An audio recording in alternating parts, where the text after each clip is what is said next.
તો ફંક્શનમાં આપણે થોડુંક સ્ટાર્ટ કરી દીધું હતું, રિલેશન તમને સમજાયો હતો. A and B are non-empty set. R is a subset of A cross B. Then R called relation from A to A, A to B. A cross A હોય તો A to A કહેવાય, અને relation on A એવું કહીએ કાંઈ. થોડા example લઈએ એટલે વધારે ખબર પડશે. અને એ પહેલાં તમને રિલેશનમાં તમને 2-3 ટાઈપ આવે છે એ તમને સમજાવું રિલેશનમાં, બરાબર. A belongs two A cross A હોય. A comma A belongs to R. If A comma A belongs to R, then this relation, બરાબર. તમે જુઓ કોઈ વાર આવશે ખરો A ક્રોસ A, તો કે A કોમા A તો આવે. તમે જુઓ દાખલા તરીકે A એટલે ABC લ્યો,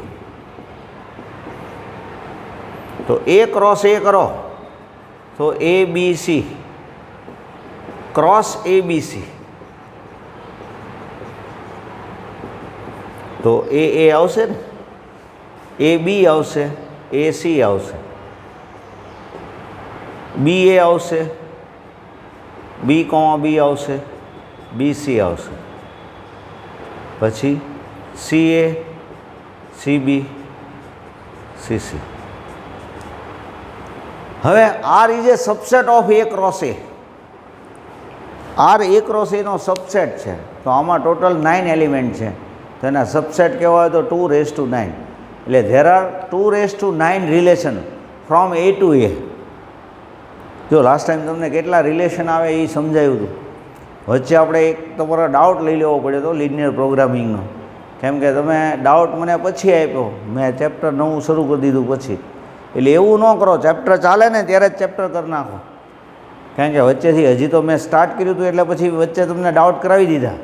પણ તમે છે ને ડાઉટ પ્રોપર ટાઈમે આપો, એટલા માટે તો એક દિવસ આપણે લઈએ ને એક દિવસ ઓફ હોય છે, જેથી તમે હોમવર્ક કરી શકો, વ્યવસ્થિત તમે ડાઉટ આપી શકો. આપણા વોટ્સઅપ ગ્રુપમાં જ ડાઉટ આપવાના.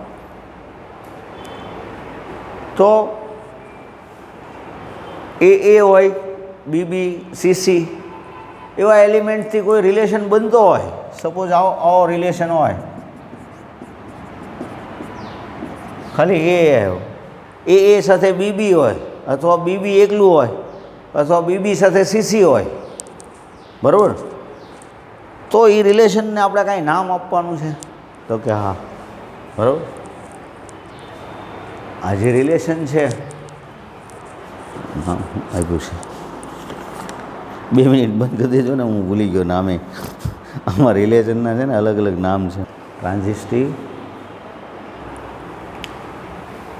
ઇફ એને જ રિફ્લેક્ટ કરે છે, તમે તમારી જાતને જ તે પ્રેઝન્ટ કરતા હો તો રિફ્લેક્સિવ.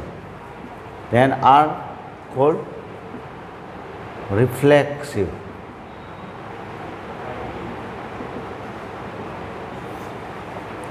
હવે પછી આમ હોય A comma B belongs to R, B comma A belongs to R, તો આને સિમેટ્રિક. અને સિમેટ્રિક રિલેશન કહેવાય. A હોય તો રિફ્લેક્સિવ, AB belongs to R, BA belongs to R, તો symmetric. AB BC belongs to R, then AC belongs to R, તો એને ટ્રાન્ઝિસ્ટિવ. અને આ ત્રણેય રિલેશન હોય ને 1 2 3, કોઈ રિલેશન એવું હોય કે એમાં A છે,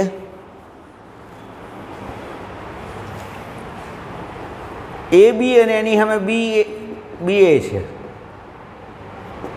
એટલે રિફ્લેક્સિવ છે, સિમેટ્રિક છે, અને AB BA એટલે તો A હોવું જોઈએ ને, તો એ છે. તો હજી તમને એક બીજું વધારે સારું આપું example. BA BC BA AC અને BC, બરાબર.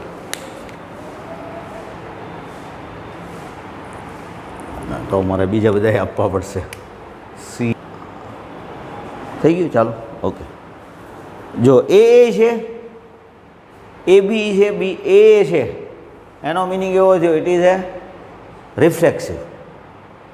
AB અને એની સામે BA છે, AC એની સામે CA છે, CB એની સામે BC છે. તો they are symmetric. હવે AB BA છે તો A હોવું જોઈએ, તો A છે. BA AC તો એની સામે BC હોવું જોઈએ, તો BC છે, બરાબર. CA CB, બરાબર. CA AB તો CB હોવું જોઈએ, આ બેને જુઓ તો CB.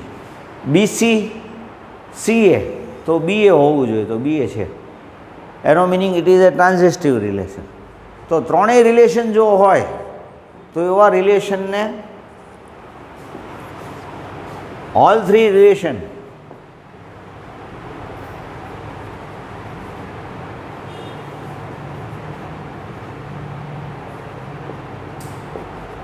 then are called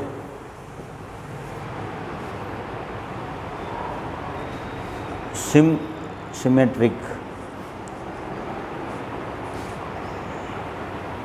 સામે છે, બંધ કરી દો તો હું આ રિલેશન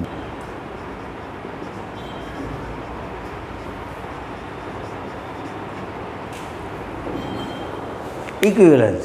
જો ફરી વાર સમજાવી દઉં એટલું. જો હું નામ ભૂલી જાઉં છું, આ છે ને એક કેમેસ્ટ્રી તમારા જયેશ સર બેઠા છે મારી યારે, બરાબર, મુનિન્દ્ર છે, તો આ યાદ જ રાખવું પડે. આમાં કંઈ હાલે નહીં.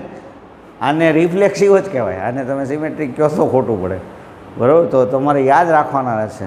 અમારા મેથ્સવાળા બધાની યાદદાસ્ત, અમે શું છે કે દાખલા અઘરા ગણી નાખીએ, પણ યાદદાસ્ત છે એના ઉપર બેઝ હોય. તો રિલેશન આપણે કેમ નાના હોય ત્યારે કે મમ્મીના ભાઈને મામા જ કહેવાનું,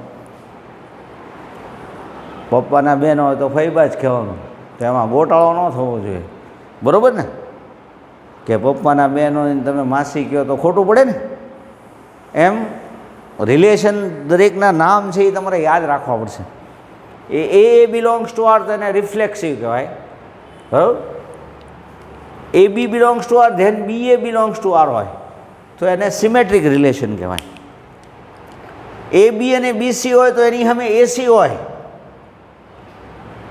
તો તેને ટ્રાન્ઝિસ્ટિવ રિલેશન કહેવાય. અને આ ત્રણેય રિલેશન સેટિસ્ફાય થાય એવો કોઈ રિલેશન હોય, તમે એમ કહો કે ભાઈ મારા મામા હતા ને ફૈબાએ આવ્યા હતા અને કાકાએ આવ્યા હતા મારા આ ફંક્શનમાં, તો એ જે રિલેશન હોય ને એ આખું જે ફંક્શન હોય એને ઇક્વિવેલન્સ. તમારે આવું કાંઈક યાદ રાખવું પડશે ને કે ત્રણેય સેટિસ્ફાય થાય. અમુક ફંક્શન હોય, તમારો બર્થડે હોય તો ખાલી કાકા જ આવ્યા હોય, માસી ન આવ્યા હોય. અમુકમાં માસી જ આવ્યા હોય, કાકા ન આવ્યા હોય. માસીને કાકા આવ્યા હોય તો ફૈબા ન આવ્યા હોય. પણ કોઈક ફંક્શન એવું હોય કે ત્રણેય આવ્યા હોય, ત્રણેય પ્રેઝન્ટ છે, તો એને આપણે ચોક્કસ કંઈક એમ કહેશું કે ભાઈ બધા આવ્યા હતા. તો એમ આ લોકોએ રિલેશનમાં નામ આપ્યું છે. એ હોય પ્રેઝન્ટ તો એને રિફ્લેક્સિવ કહેવાય. ABની સામે AB પ્રેઝન્ટ હોય, એની સામે BA પ્રેઝન્ટ હોય તો એને સિમેટ્રિક કહેવાય. AB અને BC પ્રેઝન્ટ હોય, એની સામે ACA પ્રેઝન્ટ હોય તો એને ટ્રાન્ઝિસ્ટિવ કહેવાય, બરાબર. અને આ ત્રણેય રિલેશન સેટિસ્ફાય કરે એવો કોઈ રિલેશન હોય તો એને ઇક્વિવેલન્સ રિલેશન કહેવાય. એટલે તમે કોઈ એમ કહો કે ઇક્વિવેલન્સ રિલેશન છે, સુપર ફંક્શન મારા ઘરે હતું, તો એનો મિનિંગ એવો છે તમારા મામાએ હાજર હતા, માસી હાજર હતા, કાકાએ હાજર હતા, બધા હાજર હતા, એટલે એ સુપર ફંક્શન તમારા માટે, બરાબર. તો વર્ડ એવા છે, પછી ક્યાંય 12થમાં આવતું નથી, એટલે ભૂલી જવાય. આ 1.1 પૂરતું જ આવે છે, આગળ ક્યાંય નહીં આવે, બરાબર. એટલે તમે ભૂલી જશો તો બરાબર આના ઉપર આધારિત સમ કરશો તો તમને યાદ રહી જશે. 1.1 પહેલી એક્સરસાઇઝ છે, એમાં જો હું 1-2 સમ કરાવું પછી તમે બધા સમ કરજો, બરાબર. જો એણે A = 1 to 14, A set A equal to 1 2 3 એમ 14 સુધી છે. ફર્સ્ટનો ફર્સ્ટ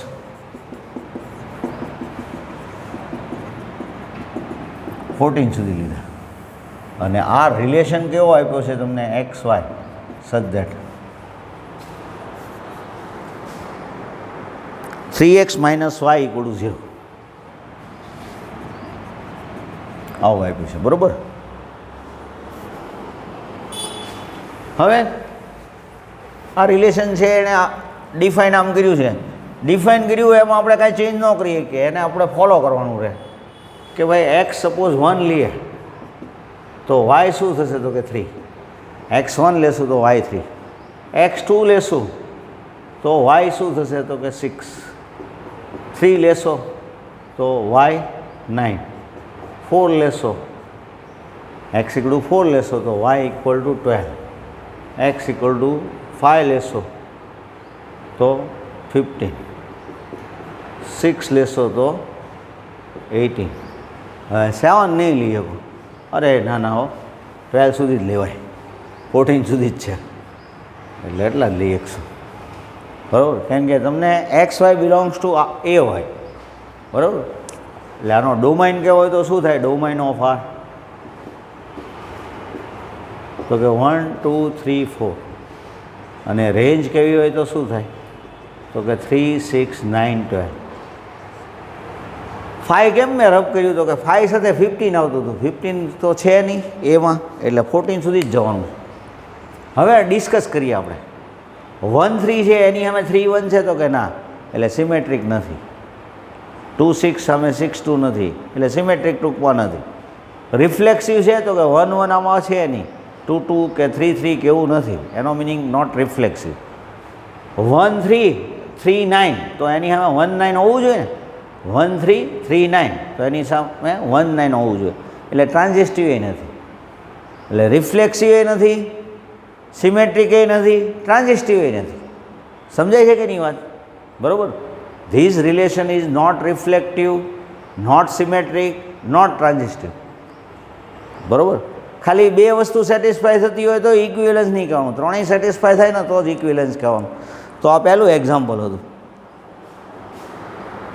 બરાબર. હવે પાંચમો ક્વેશ્ચન લ્યો. બરાબર. Question number 5. પહેલાં 4 લઈ લઈએ. એમાં એ સેટ છે એ ઝેડ છે, એ સેટ ઝેડ છે. તો ઝેડમાં તો શું આવે તમને ખબર છે? ઝેડમાં 0 1 2 3 -1 -2 -3 બધું આવે. અને એ આર છે એ શું છે તો કે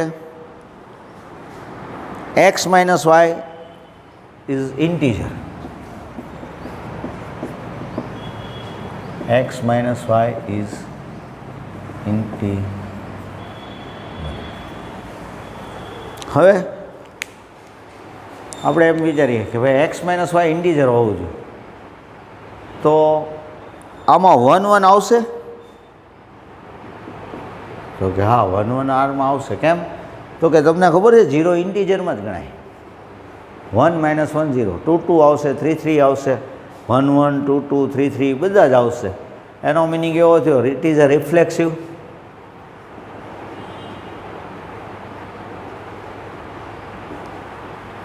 બરાબર.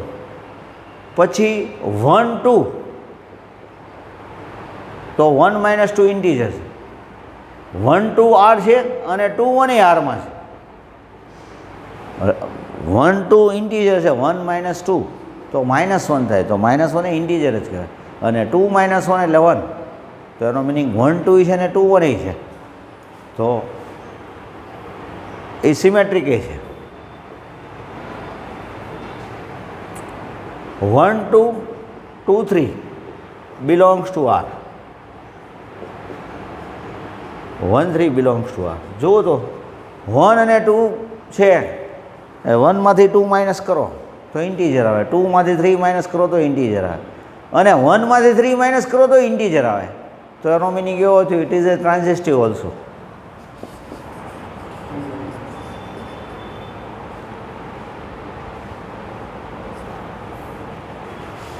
તો ઓલ થ્રી કન્ડિશન સેટિસ્ફાય. તમને એમ કહીએ કે રિફ્લેક્સિવ, સિમેટ્રિક ને ટ્રાન્ઝિસ્ટિવ, તો એનો meaning this relation is equivalence relation.